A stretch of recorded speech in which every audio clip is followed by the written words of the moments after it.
Welcome to today's webinar, courtesy of the Kentucky Small Business Development Center in Louisville.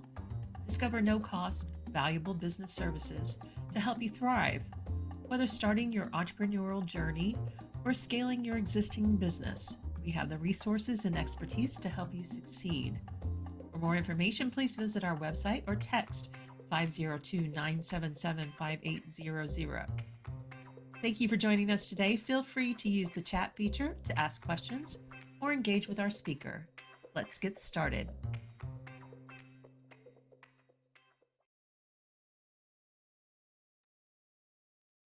Hi, welcome everyone. Thanks for joining us, friends. My name is Dave Beckett. I'm the director of the Louisville Small Business Development Center. Thanks for joining us for another Toolkit Tuesdays. And as always, we're joined with my good friend and coworker, Janet Flaw. Hey, Janet. Hey, Dave. How are you? Doing well, doing well. I'm really looking forward to our topic today. But before we get started, just to make sure everything works well and you can see and hear us, if you look at the bottom of your screen, there you'll see a toolbar, and if you don't, just take your cursor and hover up around down there. Should pop up, and then you'll see the little chat button. Click on that. And if you wouldn't mind just saying hello, tell us your name and where you're joining from, and that way we know you're out there. We can sort of see everybody kind of filing in there, but we want to make sure that everything's working and somebody's out there. We're just not talking to a screen here. Hey, Don. From Southern New Hampshire. Exactly. Great. That's cool. I love New Hampshire. Uh, Nadja from Louisville, Shelbyville. Um, it's really fun for me to see where everybody kind of joins from. So just say hello. I know there's some more folks out there because I can see everybody lining up in there, getting settled in. But hey, Steve, Chicago. Wow, we got quite the crowd today. Thanks for joining us. I really appreciate it. As we go through the presentation today, we will be watching the chat. Just if you have any questions or comments, just put them in there and we'll get things answered either during the presentation or after. And then one little favor I want to ask is at the end, just hang on just a second and we'll have a little short survey that really helps us out. We'd appreciate if you just take 2 seconds to answer a couple questions for us. But today is a very great day because we have a good friend, Deja Downey, who has helped thousands of people kind of hone in on their market. And this is something as a small business development center we see a lot is when people launch a business or they decide to grow their business, they do kind of a shotgun effect and they just say, well, I'm going to post a lot of social media and hopefully the customers will come my way, and it really, that's not the smart way to do it. The most successful marketers are the ones that know who their customers are. And I personally have some clients that have really focused in on this, and they just have on their followers or subscriber list maybe 100 subscribers, but they'll since they know exactly how to speak to these people, it's very targeted. They make great money doing that in a very cost and time effective way. So Deja is an expert in this. This is where you start. You don't start just blasting stuff out. You start with the process of determining who your customer is. And Deja has helped hundreds of people do this whole process first to be successful in their marketing. So Deja, thanks for joining us today. I really appreciate you coming today. Thank you. Thank you so much for the opportunity.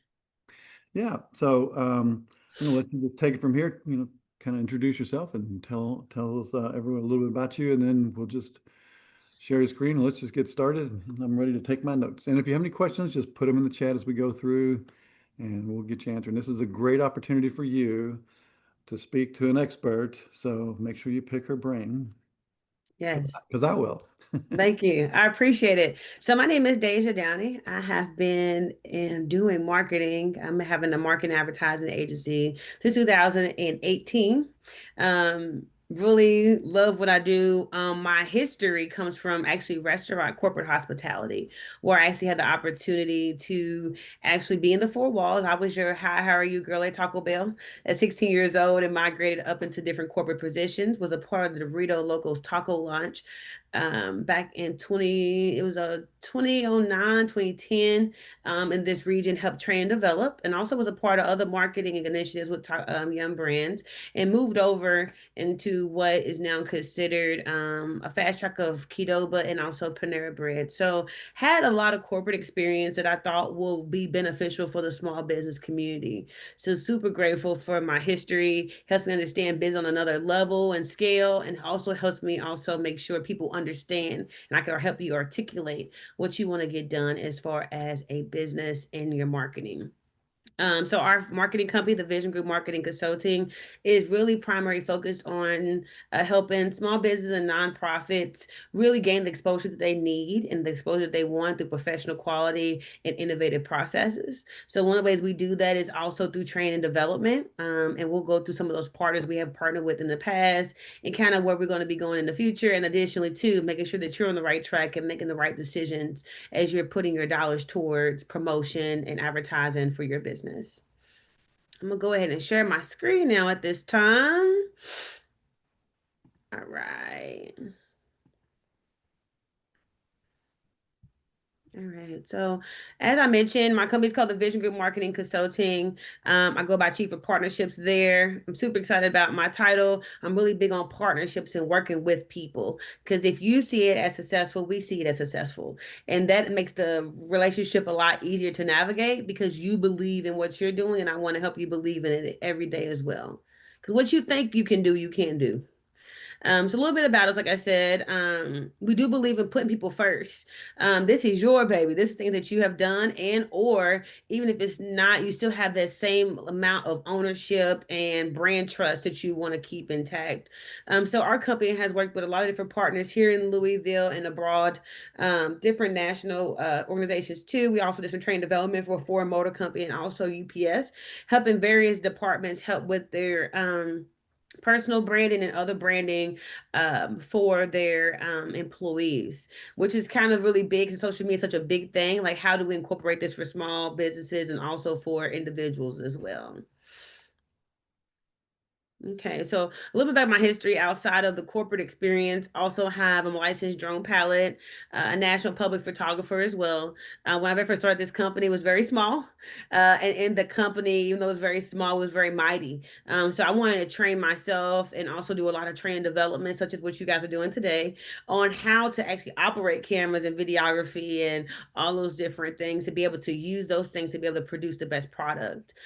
So that's where that training development comes from. Only thing on this list I think is important for anybody to know and recognize about me is that I'm a small business resource champion. I believe if there's a resource out there for you to get or use, let's find a way for you to get it or use it. No matter if you're in my city or another city, that you have the opportunity to also maximize your opportunities.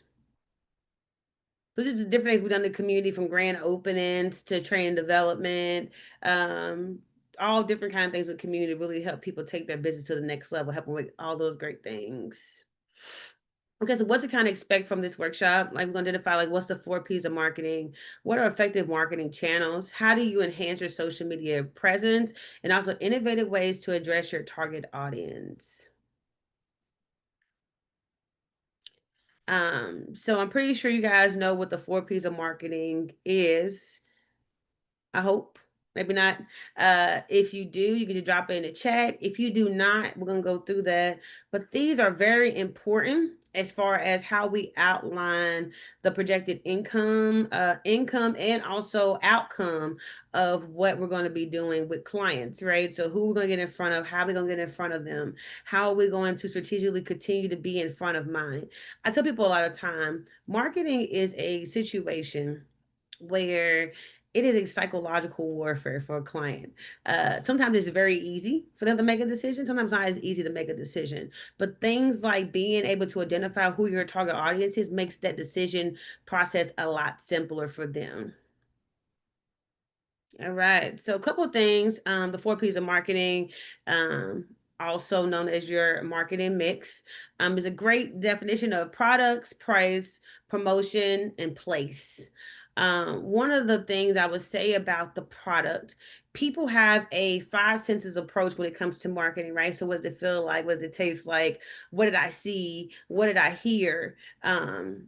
what did I emotionally feel when I went to that different space? So things like your product, when you actually see a Coke, if you like Coke or if you like Pepsi, you know it's going to be red, you know it's going to be blue. If those things change, that will make you think a whole lot of other things, right? But just think about the appearance, the branding, the packaging, the quality of the product. I know you guys have seen someone that makes the best cookies in the world, and they wrap it up in aluminum foil, and you're like, I love the cookies, but I don't know if I can eat it out of aluminum foil or plastic or whatever. Those different things go into the product if they're selling it for a cost. I would eat my grandma's cookies however they come, by the way, just a disclaimer. Um, but then also the size that you're getting for the cost that you're actually going to be paying for it, right? All that goes into the marketing. And also, last but not least, durability. Is it going to be to last long?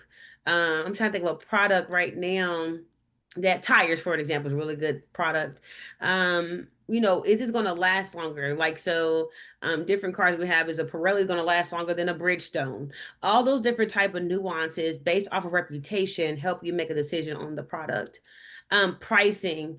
Um, One of the biggest things I would tell any companies, think of a way to come up with some level of a subscription or payment options for your pricing if you find that for your target audience that's going to be something that needs to be adjusted.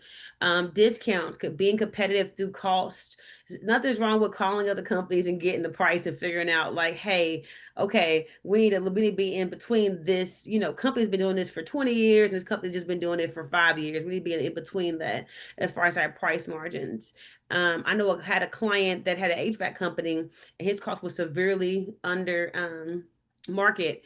And what ended up happening is he had a conversation with a person, it was another colleague of his, and let him know that that's just not going to suffice in the market, because now people are competing to keep their price as low as possible when you still have to go against the cost of materials and all the other operational costs that go along with the business.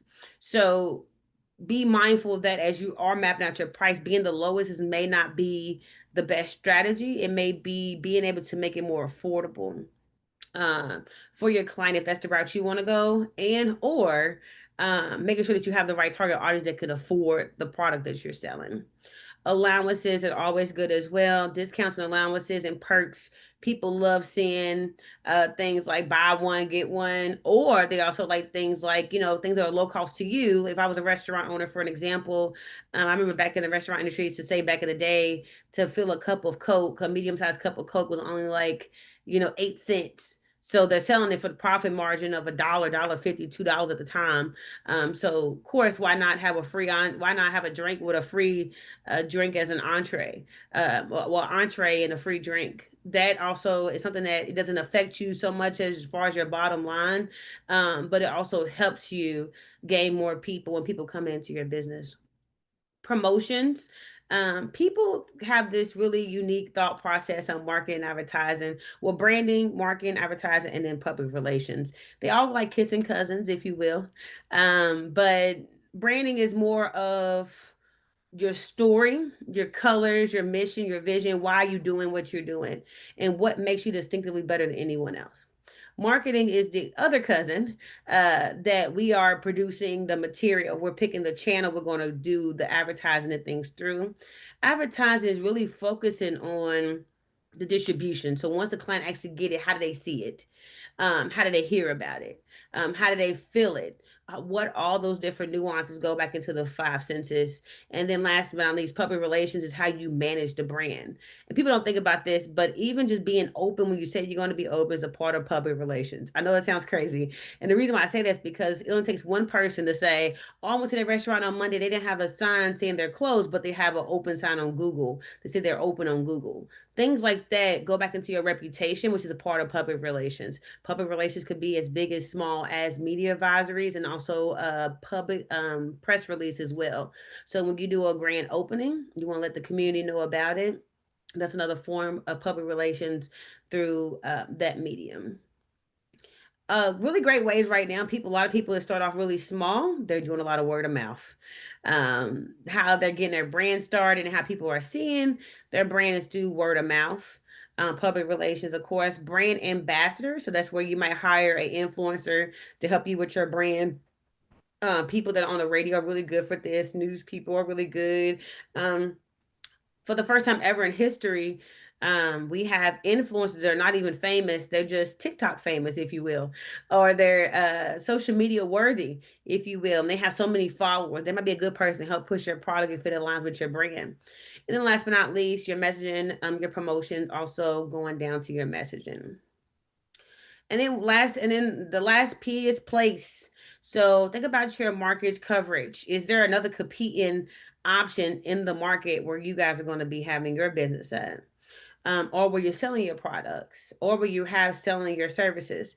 Those kind of things, think about it. Also, locations. How many can you do, or how many can you effectively put in so many miles so it can be effective to your target audience. So, for an example, with locations, I know back in when I worked for Yum Brands, they could only have Taco Bell so close together. It was so many miles between each Taco Bell before they could have another Taco Bell.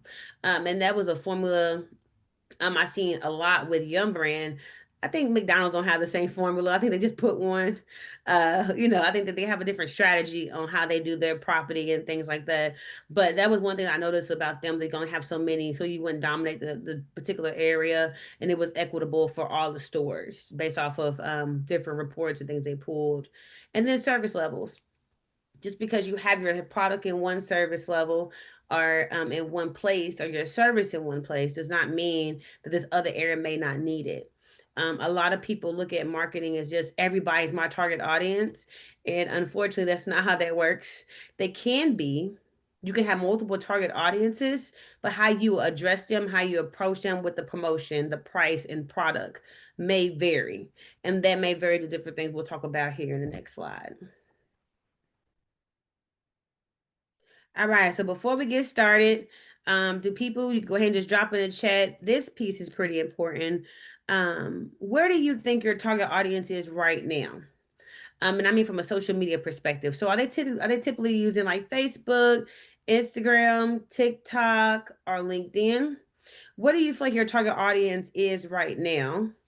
And just drop that in chat when you guys get a chance.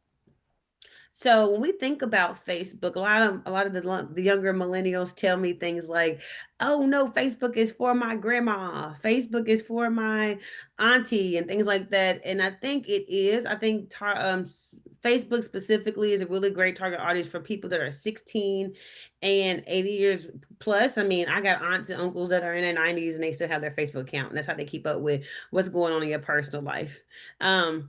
But with that being such a wide gap of play of people that could be on that platform, I think it's a really great place for people that have certain products when they're trying to reach a certain target audience. Instagram, you have to be, I think it's 13 to navigate the platform, but 14 to 65 is kind of what we're seeing. Dominate this particular platform is dominated by images and videos. TikTok is dominated strictly by videos majority of the time, but you can do images in both. What I would say about this piece is TikTok. Um, People say, "Oh, it's for the younger person. It's for the younger demographic," and I'm like, it's really for everybody. I've seen really great successful videos and great products for those that are a little bit older than the younger age group. So TikTok is shaping and changing.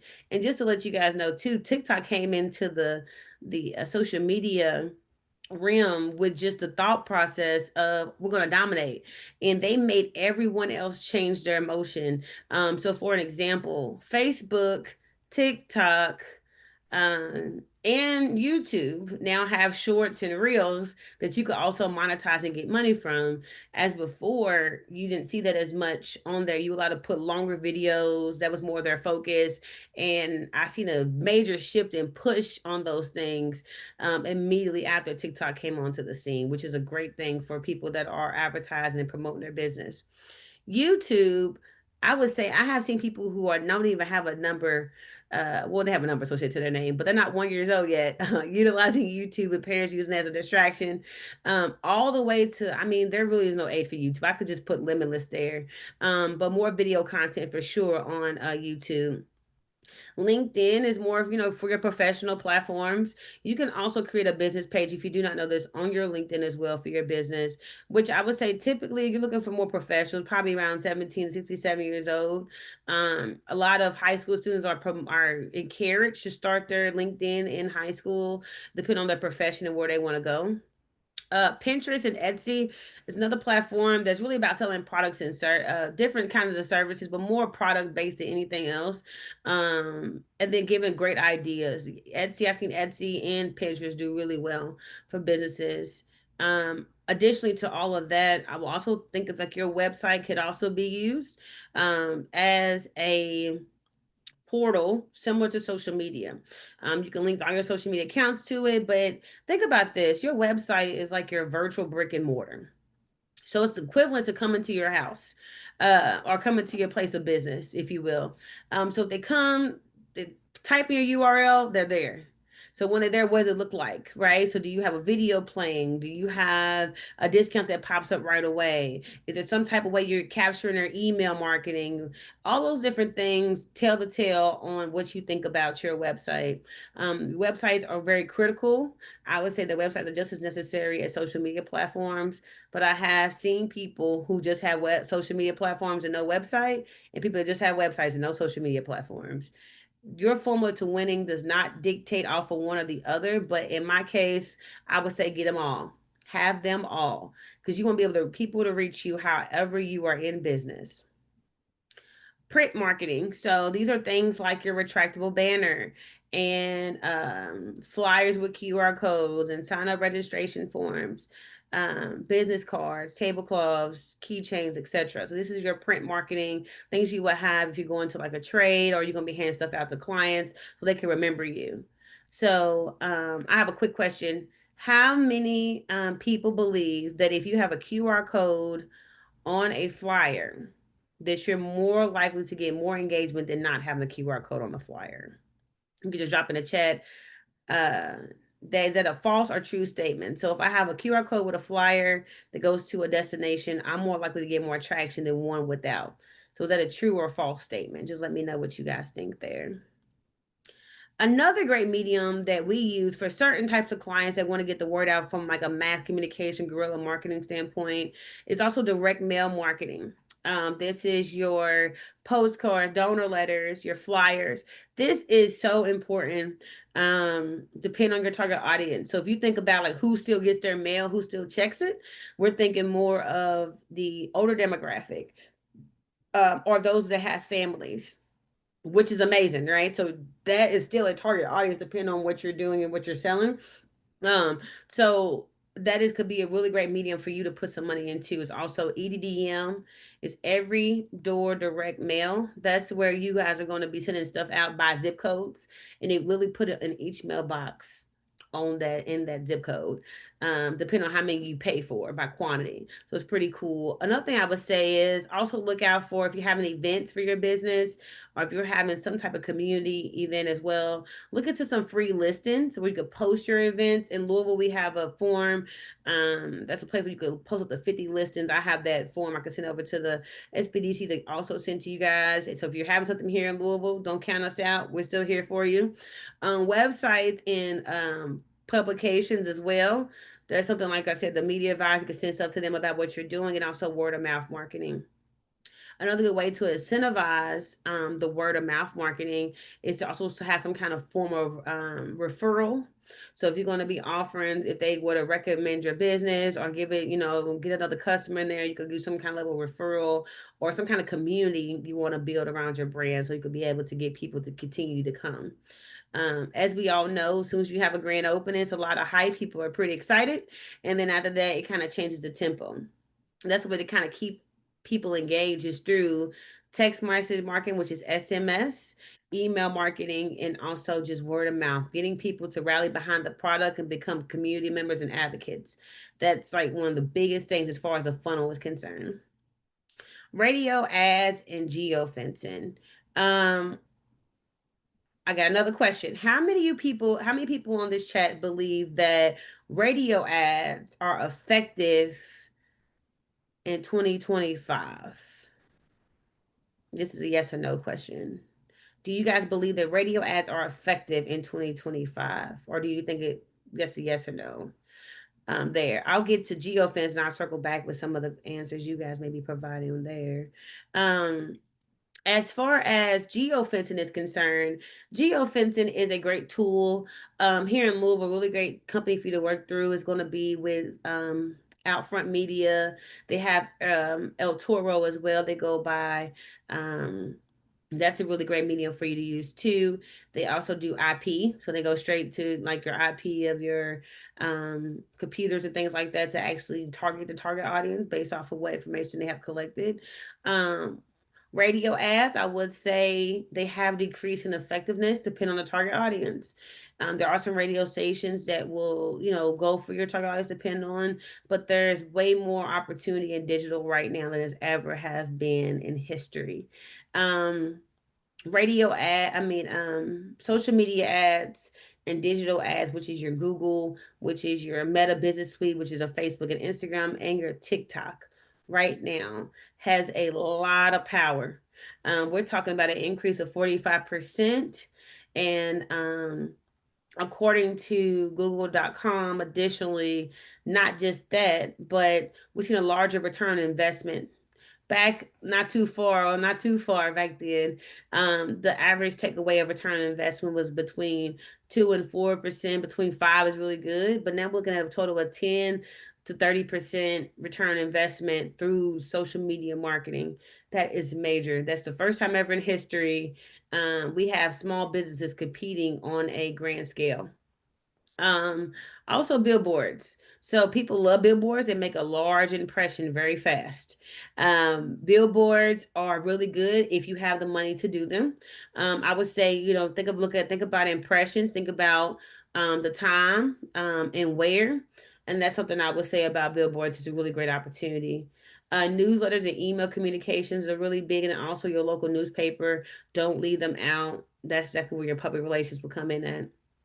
I would say that knowing social media and knowing your other targets, one of the biggest things I would say is outside of this particular chart is time itself. So, for an example, back to school is upon us. Whether this kids start back in August or September, it is upon us right now. It is of the essence if you're going to do a promotion for back to school. Um, I would say you have by the end of the week to start getting your content ready for social media and all those different nuances and things. But what I would say is just thinking ahead. So if we're already in back to school season, we should also be thinking about the next level, which is fall.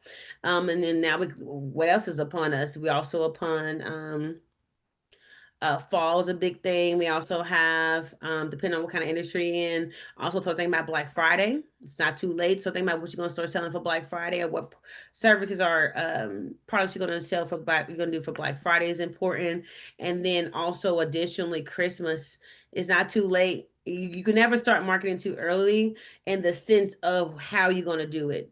And then dictating how you would do it from this perspective. Once you identify where your client base is coming from, that's when the games begin. So it's kind of like playing, it's kind of like doing bullseye, right? So we're going out, we're doing darts, we're just throwing them, we're just kind of throwing them widely without doing this particular kind of research.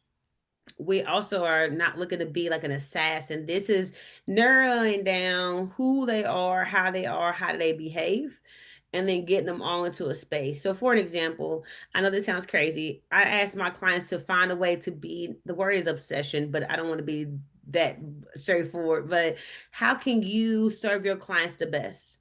And the best way to serve your clients the best is knowing who they are.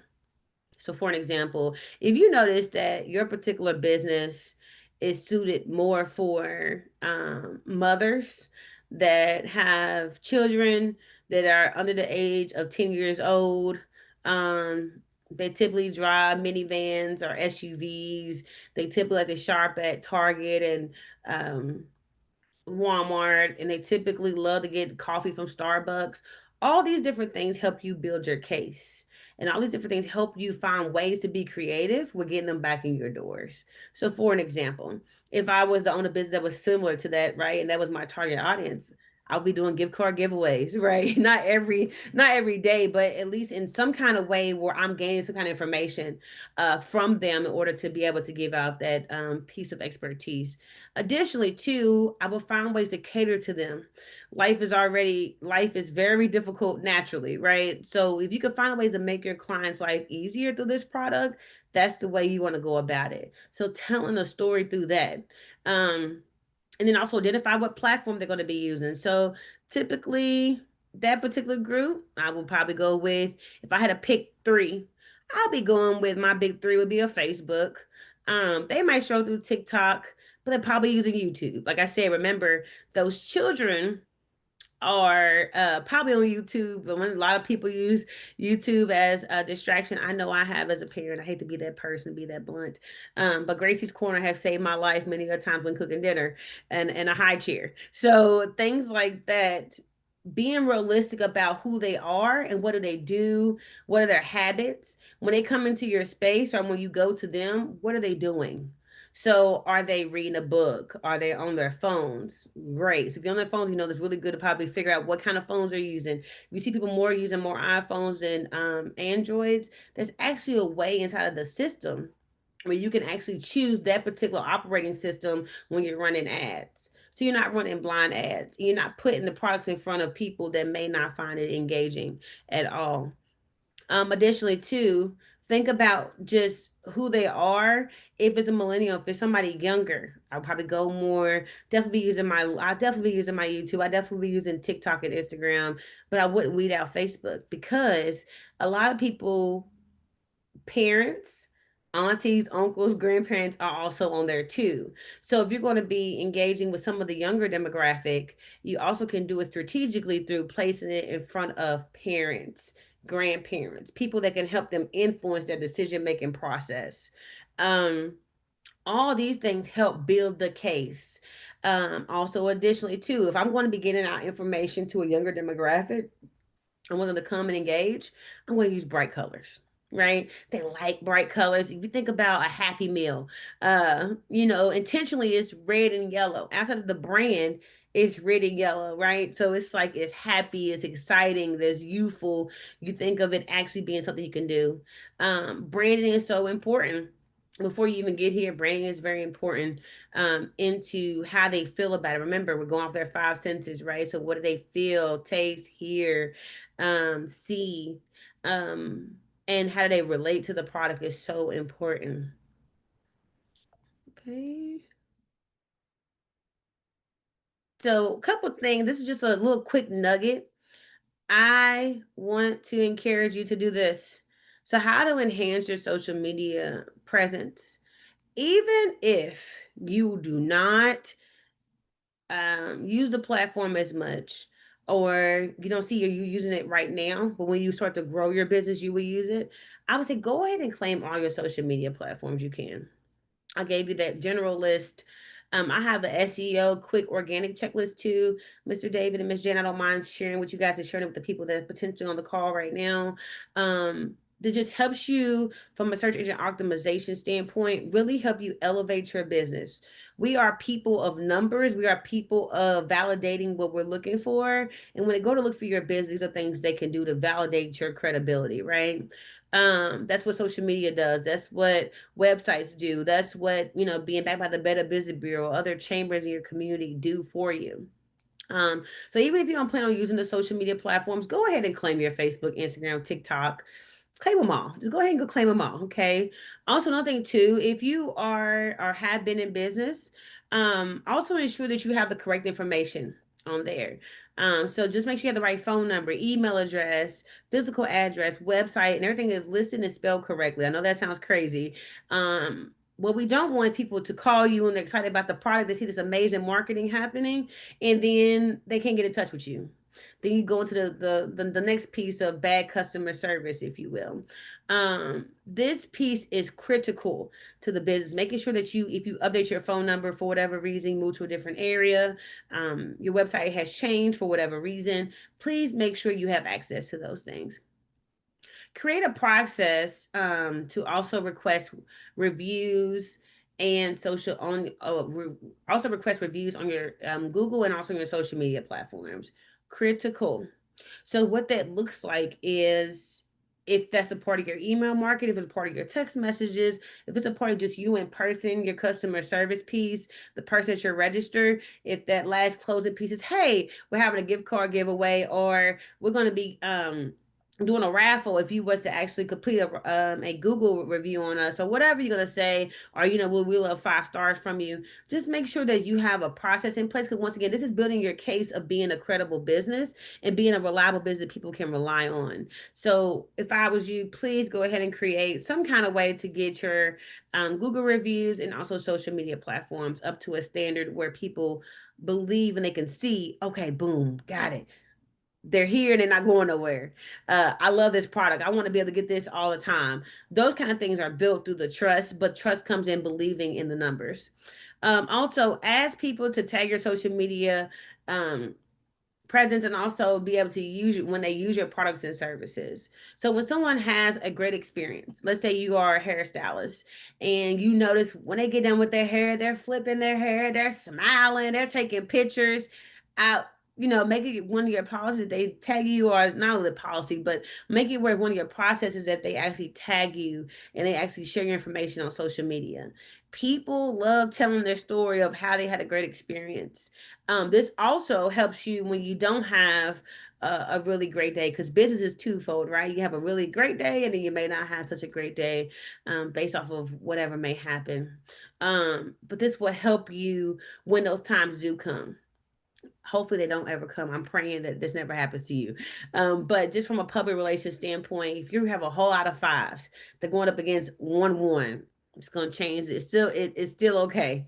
But what I would say is, additionally, too, finding ways to be creative with dealing with customer service. I remember when I was in the restaurant industry, I would be the first person to the phone. Like, oh, somebody's calling with a complaint. Let me answer. I know it's weird. I don't know, something my mom did when I was younger, just taking on by the horns. But customer service is just as important as everything, all the other efforts you're going to put into um, this particular piece with social media marketing. And I need to go to the next one. All right. So typically with this workshop, it would also come with a level of you building out your avatar. I'll ask for two kind of avatars.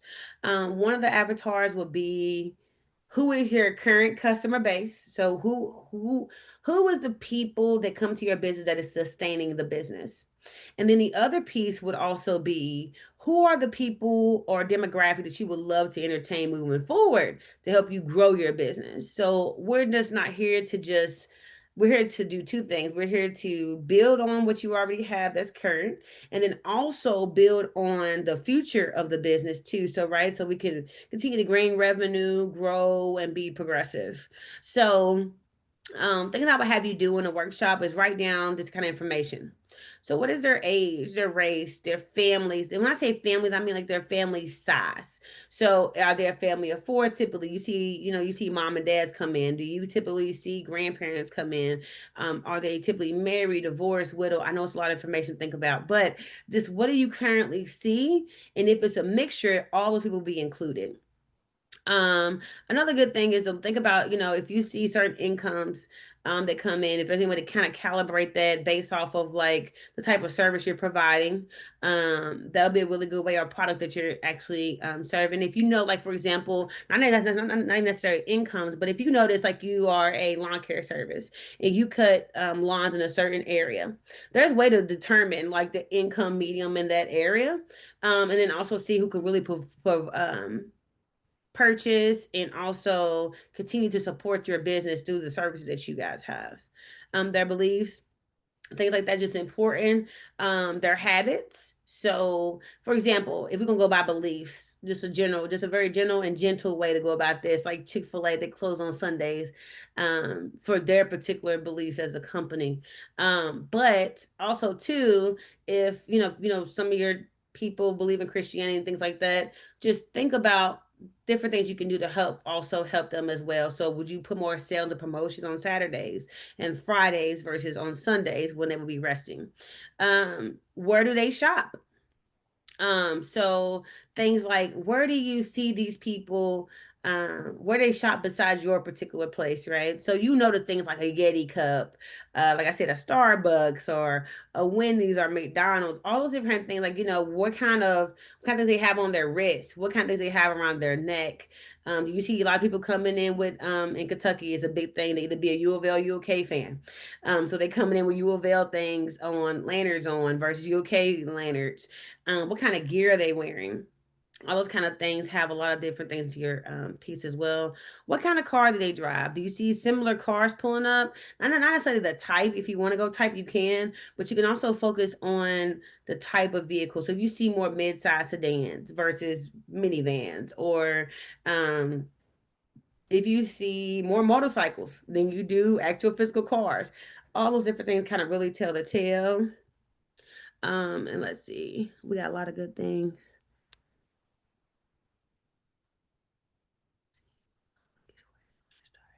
Very good. So we have a lot of good questions in the chat, which we will get to those very soon. How do you affect this change at all if your company is a business to business? Very good question. I'm gonna pull this from Miss Dawn Marie really quickly. She had one of the questions about how do these factors change all if a company is business to business. So for an example, if I'm doing business with more businesses versus B2C versus B2B, it still goes back down to who are they serving or what are they doing. So for an example, um I know that, for example, it's a really great example in the restaurant industry. There was a time when like our HVAC would go out, right? Um, we would definitely choose based off what the information they have presented on the website, or we'll have a list of vetted vendors already of people that do commercial work. Another good thing is also making sure that you, as a company that does business to business, have it easily displayed on the who you service. So, for an example, if you are doing more business to business, letting people know that, hey, like for example, I was a real estate agent. I do residential, commercial, and I also do property management. Very transparently, who do you do business with? From a competitive standpoint, you have to also think about, like I said, who are they servicing? The sense of urgency of the service, and then last but not least, how do you make yourself very distinctive in the market? And another good way to make yourself very distinctive in the market is also, like I said, customer reviews and reliability and also credibility. So that's where being backed by, I'm on the board for the Better Business Bureau here for this market, but things like being backed by the Better Business Bureau and other chambers help you validate your place in the market if that's the route you want to go. Another thing I will also say, if you're doing more business to business, be in places where businesses are. Some people say no solicitation on their doors and things like that. That does not stop people from doing like cold calling, other kind of sales. But what I also say, there are a lot of different networking opportunities you can go to and find more businesses that you could do business with. Trade shows. For an example, if you're going to be looking at ways to get in front of people, that's where your print marketing would come in at. Being at trade shows where this will affect this target audience. So if there's I've seen things like tractor trade shows, HVAC trade shows, business trade shows. We can meet other people. It's another great way for you to get in front of more people that may be more business to business versus business to consumers. All right, you got a lot of good questions. I'm gonna definitely think about it. Perfect. Let me see. Another great thing I want to, let's see, I'm sorry, I'm hitting the wrong thing, guys. And also too, which platforms do they use? These businesses use platforms as well. Um, I don't do a lot of cold calling or cold emailing at this time. I have in the past. I've seen it be very successful or not really successful, depending on. But just like this too, even down to EDDM, you could send it specifically to businesses in the area as well. So there's a way for you to choose residential or businesses in the area if you're going to be sending out postcards too. And then also too, it doesn't hurt to do some research and send some direct mail strictly to those people. All these different things can also help you change where you're going to be sending your targets to. And like I said, minimize costs and also make it very effective for your budget. Um, So yeah, that's what I would say. And additionally, too, there's other good things for business to business, like getting certified. There's other certifications on a national level. There's certifications on a local level and also on a state level that you can also get. Some call, some do not, depending on. But once again, going against your budget and how you want to go by certifications can also help you um, make yourself very competitive in the market and also make it where people understand that you are doing business with businesses, business with government contracts. You're also doing business with the private and public sector as well. Okay. So this is the workshop you will be doing. It was in person, but I ain't gonna bother that with you guys today. It's a Tuesday, they said. All right, so this is where I am at the very end. I want to open up for questions and answers. But I want to lead you guys to some level of understanding, and then we're also here for support. Thank you, Deja. That was Yeah, fantastic. thank Yeah, let's you. get to some questions here because there's quite a few and some good ones too. Yeah. And I know you kind of touched on a couple of them, but I'm going to go through them anyway. But like, let's go back to Dawn again, where she says, since there are so many spaces to leave reviews or testimonials, do you have any tools, either free or paid, that help collect them all into one space? And is this a good idea? I think, Miss Dawn, if we can create that, that would be amazing. That would be amazing. Not that I am aware of at this time, something that does like a mass output of those reviews. I do not know of any right now. But if you could, if there is something, I would love to know about that. But what I would say about that is, it's always great to take that information and create them, put them into reels or put them into content that you could post on multiple platforms. So even if they post it on Google, doesn't mean it's a dead end for Facebook. You can still use that review as part of your content for the week to still make it kind of suffice. But no, I do not know of anything. But then you got me wanting to research. You got me taking notes in the middle of a training, thinking about we need to get that together ASAP. That's really great. That is a good idea. That is a really good idea. But Don had me, that's a good one. I'm thinking. Yeah. And it's really important, the reviews, especially the Google Hmm. reviews. I mean, because that's what I look at, Hmm. which means a lot of people look at it. If if you're using it, then many people use it. So, Yes.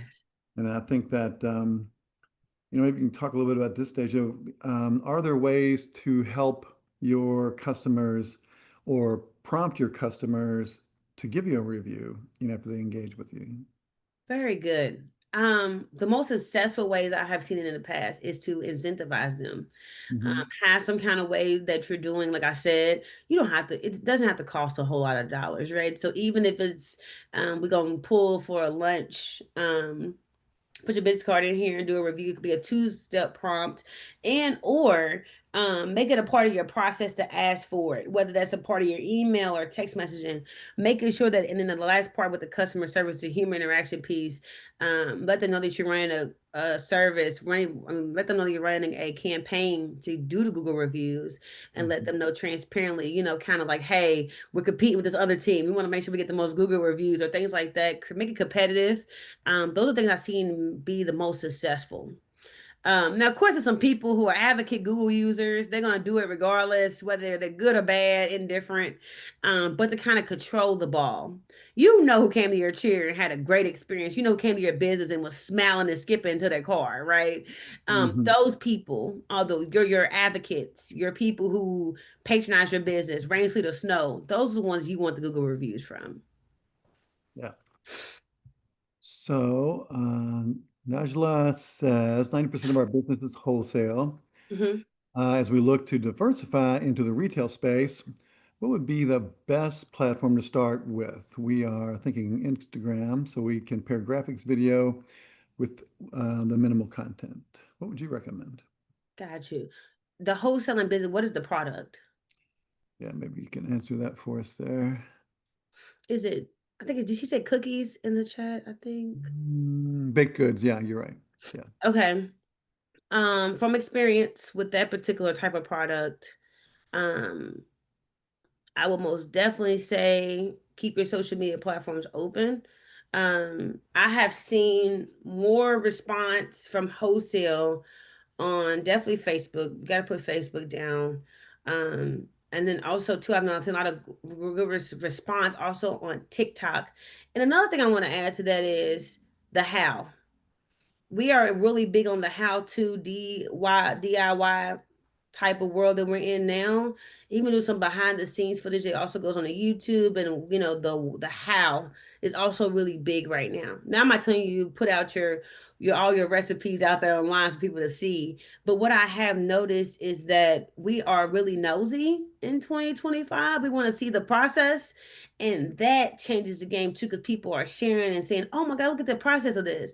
And they want to see you do a day in a life inside the business. So things like that, and opening that up from a real perspective for doing those on reels and stories, and also on Facebook. I mean, YouTube has shorts, opening that up from a wholesale perspective.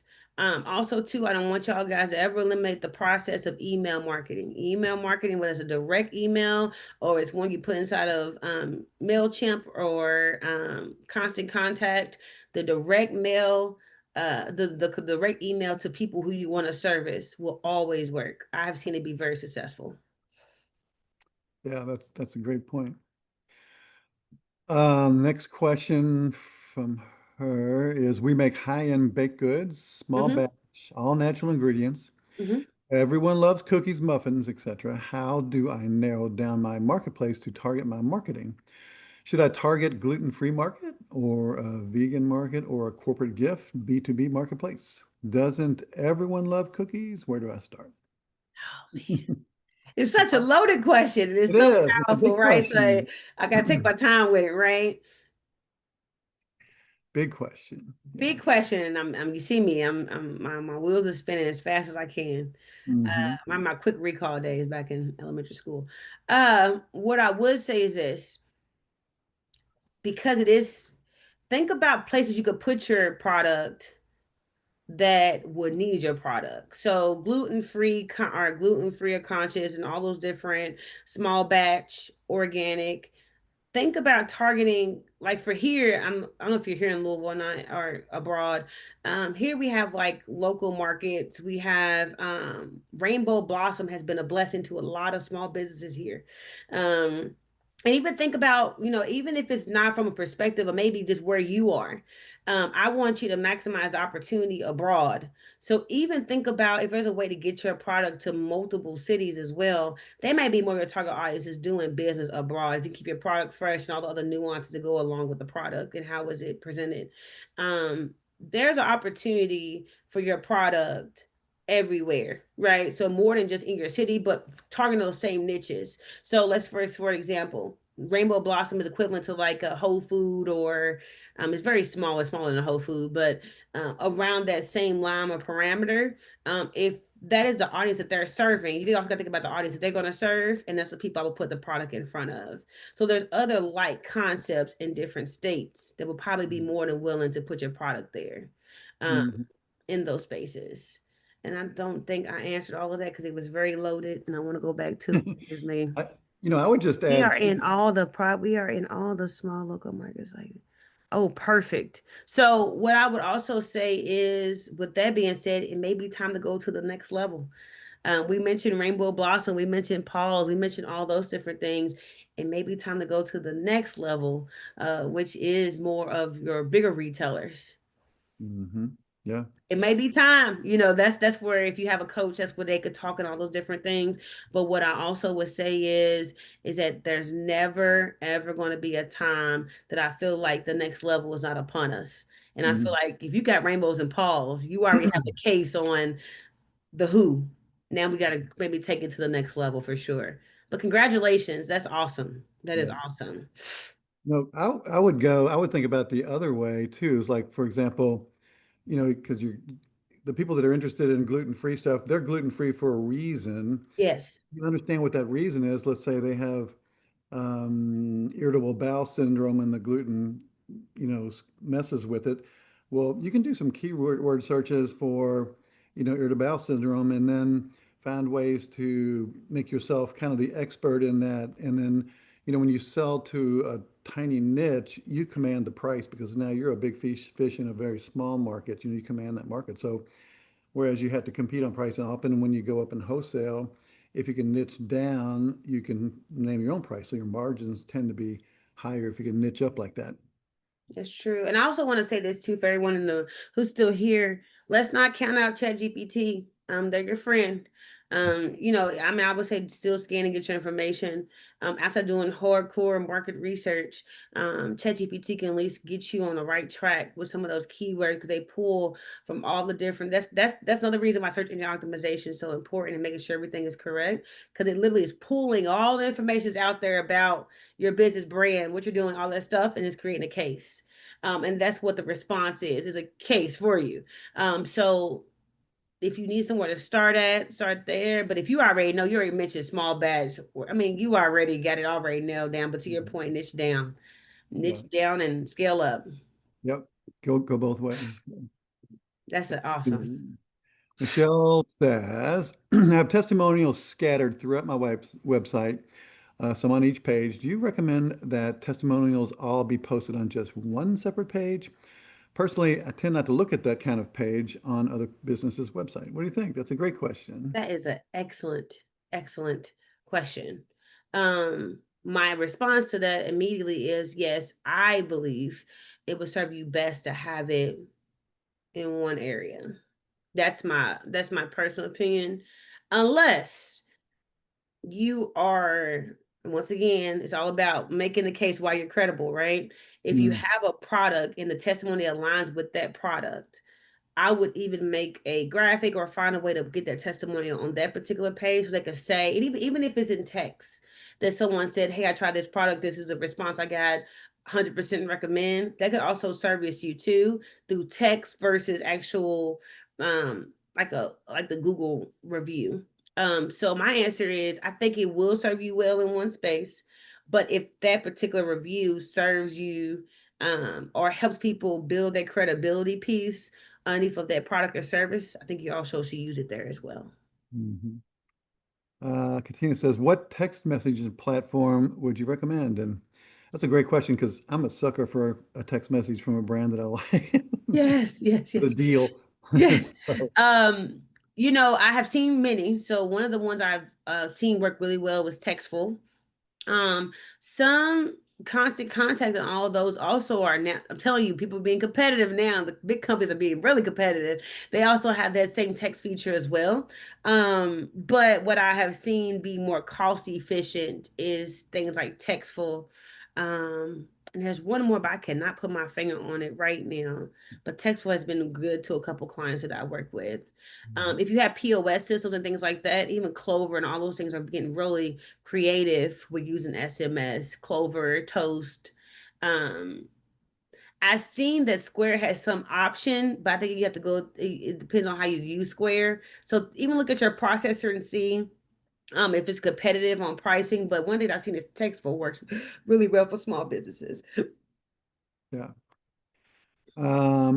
Let's see. Another follow-on question on the previous one. How can Najla safely show the process without revealing to the competition your trade secrets?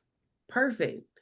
Only I would start if you're making cookies, I would just start with um obviously, you getting your day started cutting the lights on, literally. So the lights on, and then literally start you put in have the product already in there as you're mixing. So don't have it, I'm doing sugar, I'm doing it, all the different cut it out and just only have it already in the bowl, mixing it. It still gets the same effect. Mhm. Another good thing is if you're gonna do those kind of videos, also think about doing a voiceover and or using AI voice would still suffice if it's a really good voice. But yeah, already have the product into the what are you going to be mixing it in so you don't have to give away anything. If you want to highlight something specific, you can. But I would just say already have that in there and then just show the process thereafter. So whether it's rolling or um wrapping or getting into the oven and coming back to the experience and showing what it looks like after or a package, those type of things, people won't miss it as much if you could get away from actually showing how do you make it. Hmm. Yeah. That looks like all the questions I see. Um, Yeah, this has been fantastic, Deja. I learned a whole lot today. I'm sure everybody else did. I got some tips that I wrote down. Going to Yes. try on a couple things, so I appreciate all that. So Yes. And we do want to be a resource. So yes, um we have a free 30-minute consultation on our website. So if anybody wanted to reach out, they can have a actually the consultation with me. I've been said that I set that up that way back in 2020. That way, and I'm keeping my words true to that. It's 30-minute consultation just for us to take a good look at a couple of things, kind of give some direction, and then people can go as far wide as they would like to go. So I guess I could put that in a chat really quickly for anyone who's yeah, still yeah. Please do. That's great. Yeah, do that. and just feel free to reach out to us. We really do care about the success. We would like to also hear about, what could you improve on too, because all those help tell the story. And I think, you tried this, it didn't work. You tried this and it didn't work, but hold on, we're gonna try this thing. Let's see if this works, and continue on building that. But yeah, marketing is such a people say the word so freely, but it does have layers to it that make sense. I Right. promise. Experiment. That's the key word, right? Yes, yes. So, well, Deja, Yes, thank you. This has been such a pleasure. I'm so happy we had some time where you can come on and share with everyone. yes. Thank you so much.